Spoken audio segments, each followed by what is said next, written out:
interesante y apasionante con un invitado al que yo no voy a presentar, lo tenemos ya ahí conectado, todo tuyo.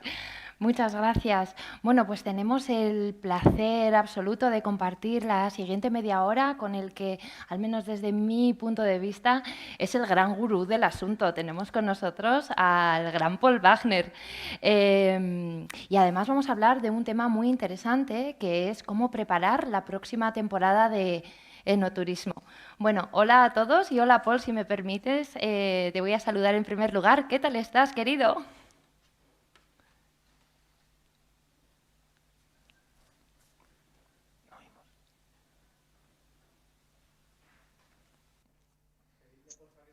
A ver, ahora sí.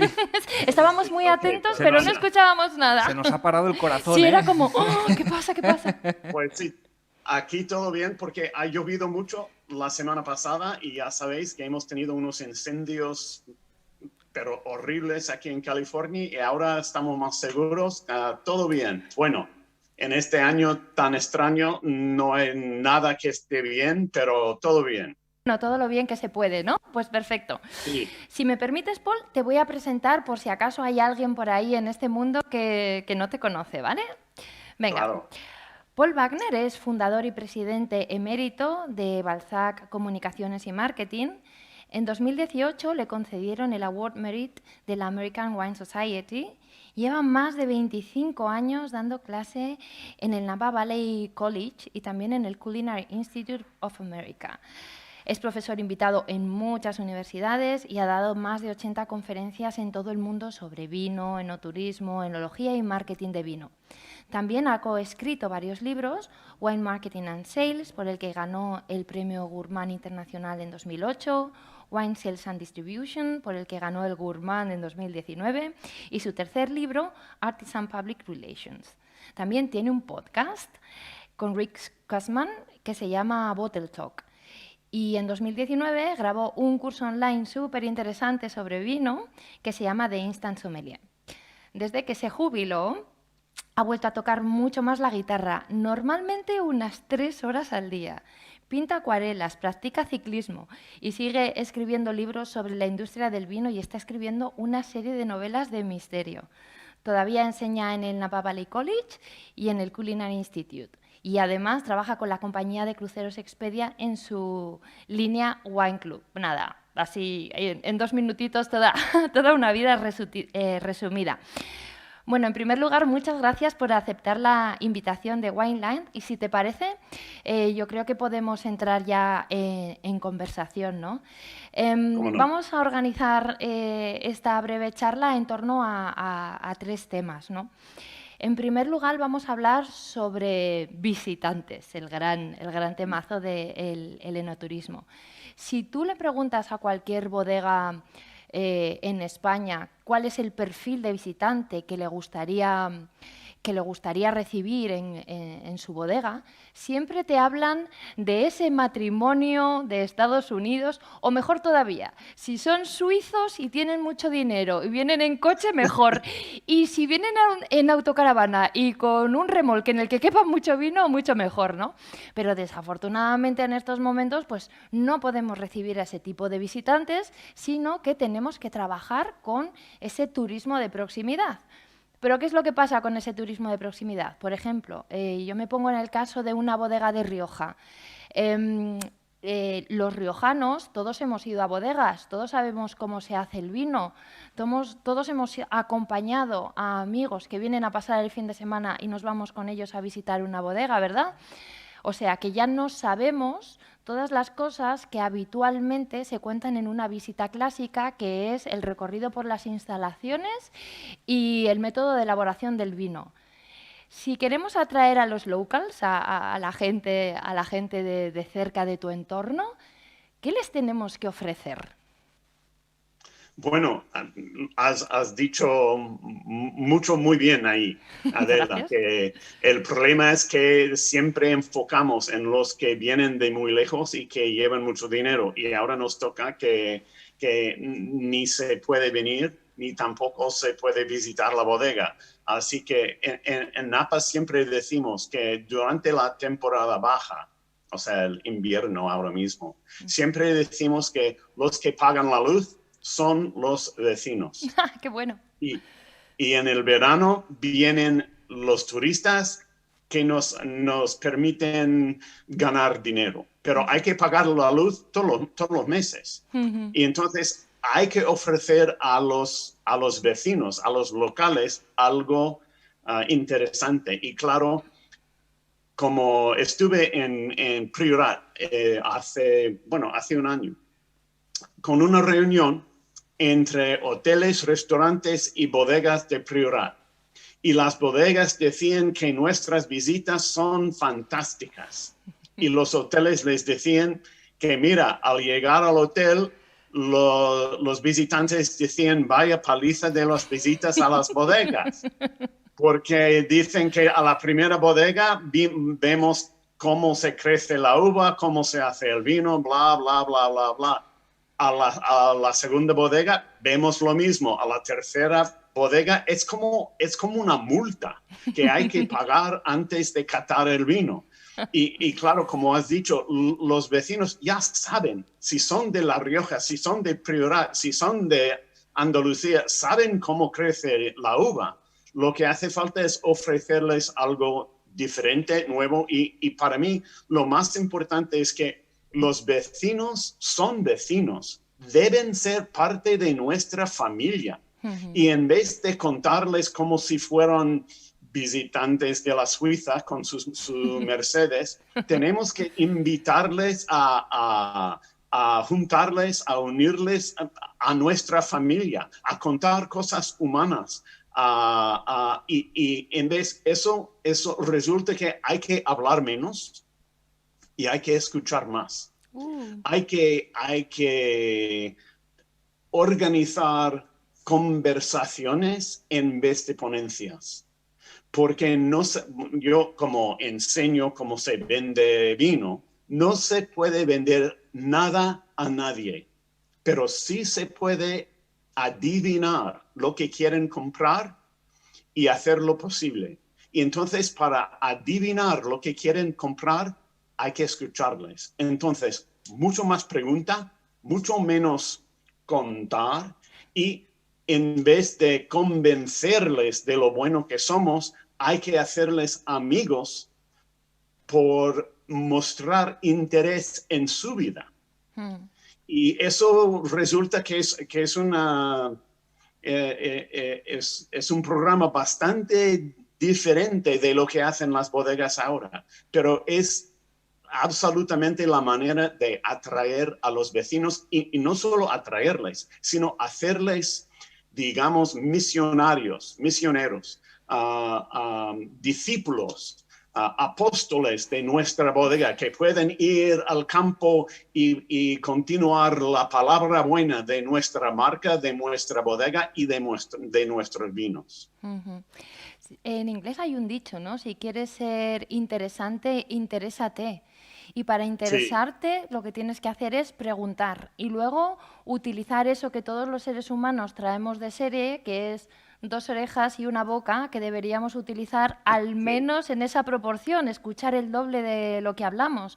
Pero parece que en el enoturismo nos cuesta un poco. Fíjate, este verano... Bueno, Dime. Parte de eso es que pensamos que somos expertos. ¿No? Expertos en el vino, y entonces eso nos da mucho orgullo y tenemos que explicar todo. Resulta que, lo que yo diría es que al consumidor no le interesa tanto cómo se hace el vino. Porque ya sabe que se crece la uva, se hace la cosecha, hay una fermentación, sale el vino, bien, ya lo entiendo.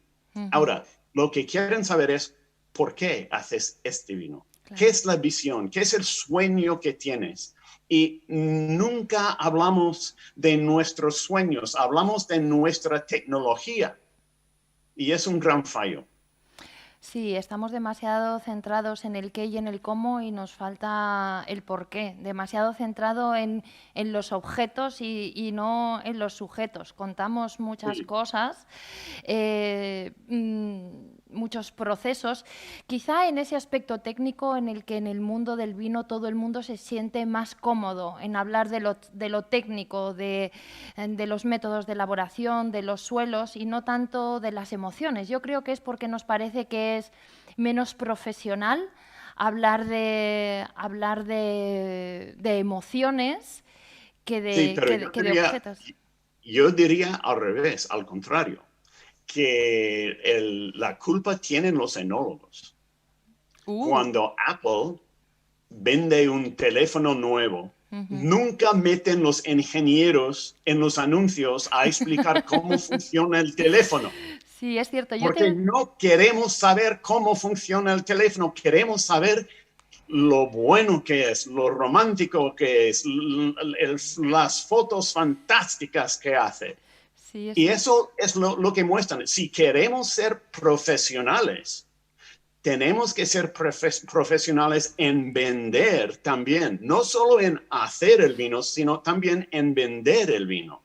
Y de eso debemos aprender de Apple y explicar menos cómo funciona el teléfono y mostrar lo bueno que hace para nuestra vida. Claro, totalmente. Deberíamos hablar de beneficios. Yo en alguna ocasión te he oído hablar para explicar esto de la anécdota o por lo menos de la historia, la metáfora de Elton John. ¿Nos la podrías contar, por favor, de cómo...? Perdona, no te entendí bien. Sir Elton John, que yo te he oído contar en alguna ocasión, que cuando, por ejemplo, ¿no? Si ahora preguntásemos a nuestros oyentes, ¿a cuántas de las personas que están escuchando esta charla, bien sea en directo o la grabación, les gusta, conocen a Elton John? Bueno, pues la mayoría levantaríamos la mano porque conocemos a Elton John, ¿no? Y de los que estamos aquí presentes, ¿a quién le gusta Elton John? Bueno, yo dudaría si levanto la mano o no. A veces, algunas canciones en algunas ocasiones. Sí. Y de los que estamos oyendo, ¿quién conoce cómo se ha fabricado el piano que toca Elton John? Sí. Pues nadie. Sí. Pues puedes saber a lo mejor que toca un Yamaha o un Steinway, ¿no? Pero no sabes que esto es. Sí, y otro ejemplo que uso como soy guitarrista es Eric Clapton. Todos conocemos a Eric Clapton, guitarrista fabuloso. ¿Qué tipo de cuerda usa en la guitarra? Y la verdad es que ni siquiera los guitarristas lo saben, porque eso no importa. Lo que importa es lo que sale de la guitarra, la música, el encanto. Y debemos hablar del vino de la misma manera, que no hay que saber ni cómo se construye un piano, ni cuántos meses se ha pasado en roble el vino que vendemos. Lo que hay que explicar es cómo nos hace sentir. Ahora, cosa importante es que cuando la gente nos pregunta, dicen, pero y siempre es un hombre, siempre. Las mujeres no, pero los hombres siempre. Pero ¿cuántos meses en roble? ¿No? La verdad es que no quieren saber. No les importa. Quieren saber que nosotros sepamos que es tan listo para hacer la pregunta. Siendo profesor, siempre hay un estudiante en la clase que hace preguntas no para saber la respuesta, sino para mostrar su majestad, ¿no? Y a ese señor siempre mentimos. Le decimos, bueno, 18 meses en roble francés, que es pura mentira. Porque cualquier enólogo te dirá, bueno, la mayoría en unas barricas francesas, pero metemos un poco en roble americano, por si acaso me gusta más un poco del sentido de ese. Y siempre metemos un poco en un tanque de inox porque si tenemos demasiado roble hay que refrescar el vino un poco. Y después de hacer toda la mezcla y el asemblaje y todo, llegamos al punto de decir que debemos sacar un 2% de esa garnacha que está por ahí, porque eso también añade un poco al aroma. Y después le miramos a la cara y decimos 16 meses en roble francés. Es una mentira. Así que eso me parece todo la misa en latín, ¿no? Que todos los católicos lo miran y decir, mira, pasa algo importante ahí, pero no entiendo ni una palabra. Sí, Pero parece muy importante, ¿eh? Sí, es cierto. Pero así no se puede comunicar. Se puede impresionar, pero no se puede comunicar. Yo siempre digo, el marketing no es impresionar, es seducir. Totalmente. Y a los hombres muchas veces no saben la diferencia entre impresionar y seducir. Entonces, para los hombres deben preguntar a una mujer cómo funciona esto. Ahora que hablas de comunicar, que yo creo que es el segundo gran punto que deberíamos tratar en esta conversación, yo te he oído muchísimas veces decir que tenemos que establecer relaciones con la gente que viene a visitarnos a nuestra bodega, y en este momento yo creo que esas relaciones no pueden ser meramente transaccionales. No podemos estar en estos momentos en los que hay tanta gente pasando un momento difícil basándonos únicamente en el cómprame, cómprame, cómprame, aunque estemos en Navidad, ¿vale? Que Sí. es el momento álgido del vino. Tiene que haber también Sí. un momento y un equilibrio en esos contenidos, ¿no?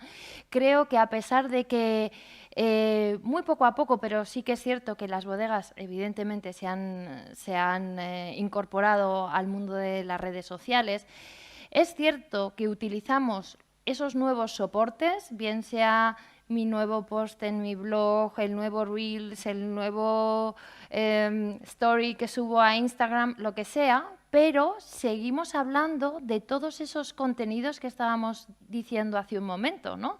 Siguen siendo los contenidos de siempre. O sea, o bien hablo del ciclo vegetativo de la viña y en estos momentos estoy vendimiando, estoy podando, estoy el lloro de la viña, la floración, lo que sea, pero estamos utilizando los nuevos soportes, las nuevas herramientas para contar los contenidos de siempre.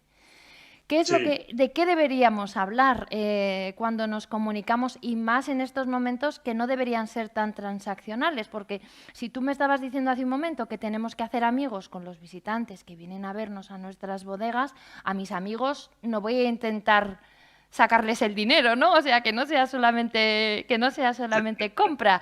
¿Qué les podemos contar? ¿Qué contenidos podemos compartir, Paul? Bueno, siempre pienso en eso de mi amigo José Peñín, que me dijo hace muchos años que él siempre aprende más conociendo al perro del enólogo que a escucharle hablar de sus tanques de hino. Bueno, si lo dice Peñín, entonces lo podemos decir los demás, ¿no? Sí, ¿verdad? Claro. Una bendición. Sí, no, lo importante es que debemos comunicar lo personal en vez de lo profesional. Y aquí hay el gran contraste, ¿no? Que muchos en el mundo vitivinícola piensan que hablar del personal no es profesional. Pero yo diría, como un experto en marketing, que lo único profesional en marketing es comunicar al personal, a una conexión humana. Y eso quiere decir dejar de hablar del ingeniero y hablar al corazón.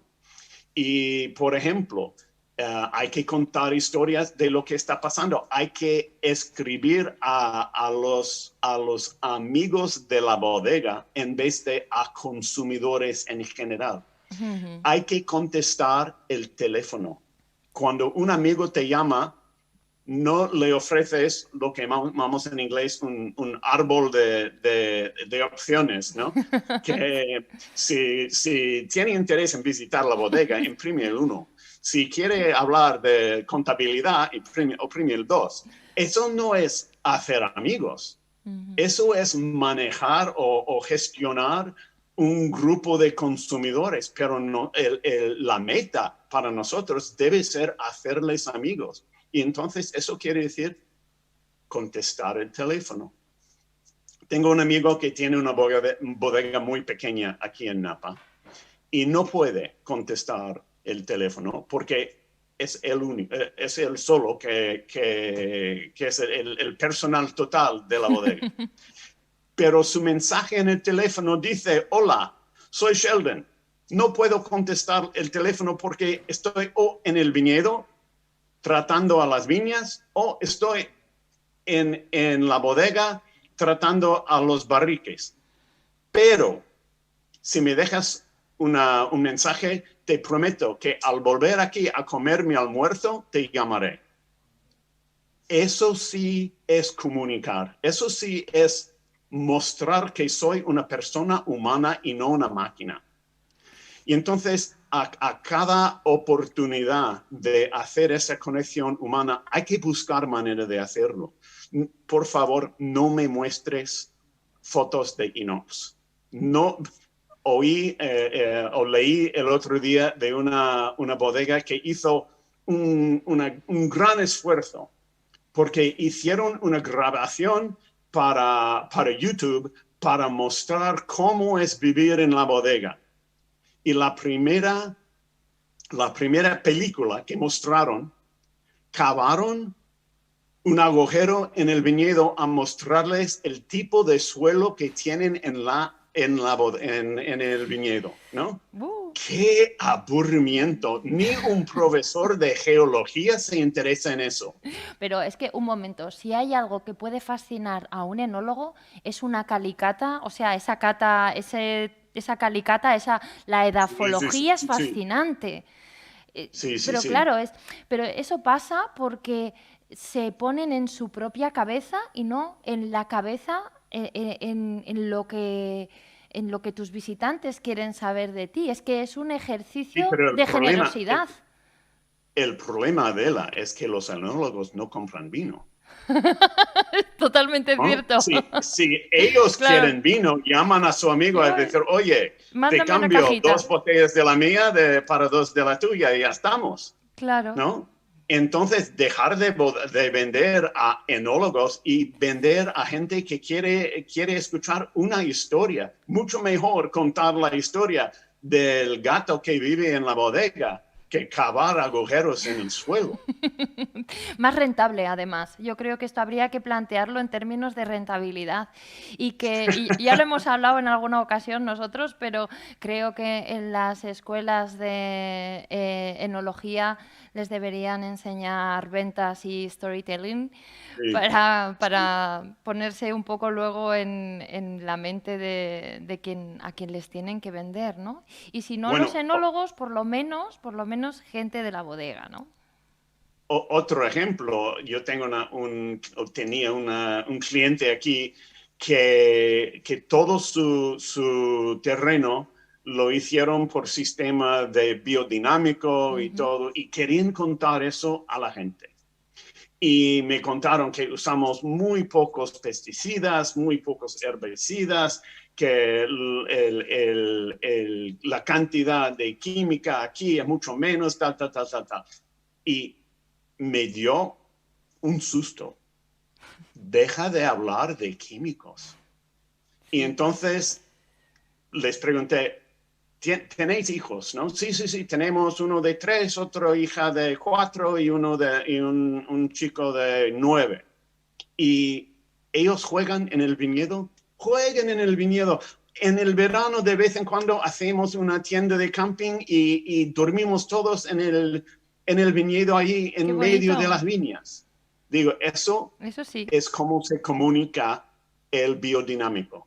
No en hablar de cantidad de químicos, sino de hablar del corazón, de la familia y de la experiencia de vivir en un campo que está equilibrado a la naturaleza. Totalmente. Bueno, hemos hablado en la primera parte de los locals, o sea, de la gente de nuestro entorno. Hemos hablado también de comunicación y yo creo que por último, para preparar la próxima temporada, también deberíamos dedicar nuestra atención y nuestros recursos y esfuerzo a la formación, ¿no? Porque es cierto que durante este tiempo no podemos hacer lo que habitualmente hemos hecho, sobre todo durante la pasada campaña. Dijéramos que ya en Navidad está ya pescado vendido, ¿no? Ya está hecho lo que había que hacer. pero ahora lo que tenemos es tiempo. Habitualmente no tenemos tiempo, ahora sí tenemos tiempo. Es el momento de formar a nuestros equipos, de enseñarles, sí, a nuestro equipo de anfitriones sobre enología, sobre viticultura, sobre cómo vender, cómo contar historias. ¿Tú qué es lo que crees? ¿En qué se debería formar? Si tuvieras que ponerle un currículum académico a los equipos de enoturismo, ¿en qué crees que deberían formarse, Paul? Sí, deben hacer eso. Desde luego deben hacer eso. Pero has dicho un par de cosas muy interesantes ahí. Uno es que siempre decimos que no tenemos tiempo para hacer esa formación, que es otra mentira. Tenemos tiempo, lo que pasa es que no queremos hacerlo porque no nos interesa tanto, que es un gran fallo y no hay otra industria en hospitalidad Sí. que deja la formación del personal a un nivel tan bajo como eso del mundo de vitivinícola. Es que no hacemos formación y debemos hacerlo. Debemos mostrar y enseñar cómo se vende.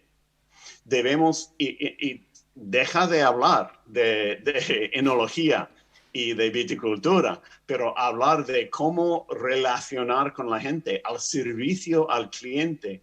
Hay muchas bodegas que dicen que queremos el personal a un nivel de 5 estrellas.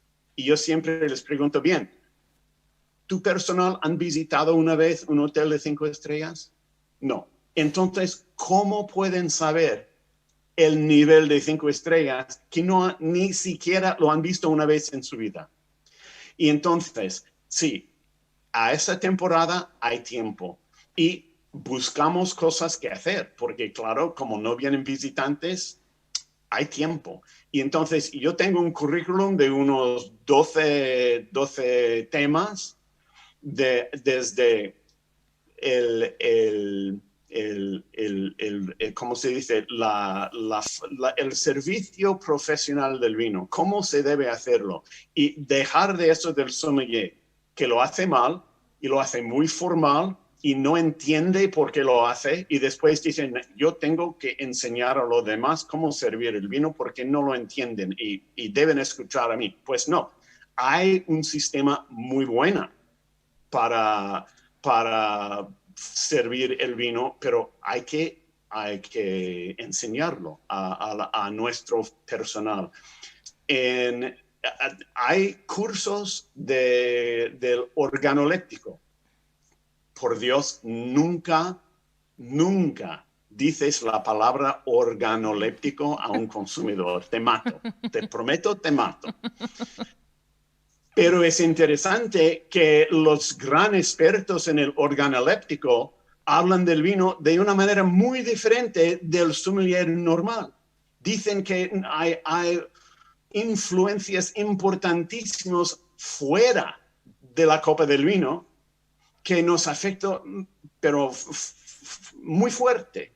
Y entonces hay que explicar a la gente cómo es el gran profesor Brochet en Bordeaux habla de cómo se cata un vino y siempre muestra que si sabemos cualquier detalle del vino, eso afecta cómo sabe el vino a nosotros. Uh-huh. Fascinante. Y entonces había un estudio hace 2 semanas aquí en psicología que dice que los expertos en vino tienen más problemas en identificar blanco de tinto que los consumidores, hablando pero catas a ciegas, ¿no? Los expertos lo pueden hacer con menos éxito que los consumidores normales. Eso hay que decir a los consumidores. Hay que darles coraje, hay que darles ánimo para catar el vino y darles la satisfacción de decir que si te gusta el vino, debes comprarlo. Sí. En vez de decir, mira, pues cuando he catado ese vino, a mí me parece que yo noto algunas notas de guindilla no madura. Y la gente dice, hombre, pero a mí me huele a vino. Totalmente. Mira, ahora que estabas hablando también de cómo explicar el vino, este verano pasado en España, muchas bodegas, a causa del confinamiento, como no podían recibir en el interior de las instalaciones a los visitantes, pues abrieron una especie, o sea, se hicieron mucha terraza, mucho wine bar, mucho espacio al aire libre para recibir visitantes. Y algo que a mí particularmente me llamó muchísimo la atención es que al final casi que eran como un bar más, como una cafetería más. No se hacía esa aportación de valor, no se enamoraba, no se inspiraba, no se comunicaba el vino, sino que era como ir a un entorno probablemente mucho más bonito, quizá con unas vistas a los viñedos maravillosas, pero toda esa parte de trabajo que, por ejemplo, se hace magníficamente bien en Napa, de comunicación del vino, de inspiración, de seducción, si quieres, aquí se perdió. Cuéntanos cómo se hace.